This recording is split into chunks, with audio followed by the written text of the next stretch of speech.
आपण केवे treasury office को जाई घंटा घंटा धरी लाइन रे ठिया होइचंती कि सरकारी ट्रेजरी काम जदि घरे बसी सहजरे होई जाए तेबे केते सुविधा होंता। एबे एमिति चिंता मन को आसीछि कि आमे जदि कहू हां एबे एहा संभव तेबे ओडिसा रे एक बड़ परिवर्तन हेबा को जाउछि। ओडिसा रे आउ खोलिबनी नुआ सब ट्रेजरी ऑफिस कारण एबे सबु काम ऑनलाइन होई जाइछि।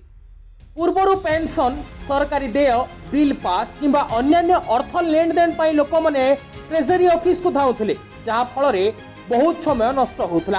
किंतु समय सहित एबे सब बदली जाइछि। एबे डिजिटल जुग रे सब किछि संभव कारण एबे सरकारी विभाग माने अनेक सेवा को ऑनलाइन प्लेटफॉर्म रे आनी दैछंती।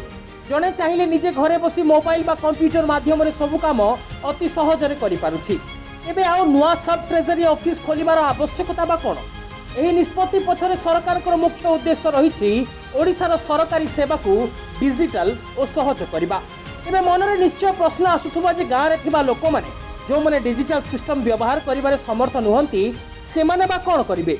एहा हेउछि आसंता दिन रे सरकार को पई सबुठारु बड़ चैलेंज लोक मान को डिजिटल सिस्टम विषय अवगत कराइबा। आज ट्रेजरी सेवा ऑनलाइन हैला काली आउ अनेक सरकारी काम मध्य पूरा पूरी डिजिटल होई जिवो।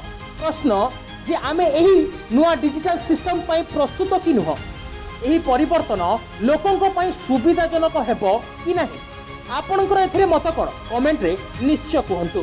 ओ एभली ओडिसा रो नुआ नुआ अपडेट और इंपोर्टेंट इन्फॉर्मेशन पई वीडियो को लाइक करंतु और चैनल को सब्सक्राइब करंतु।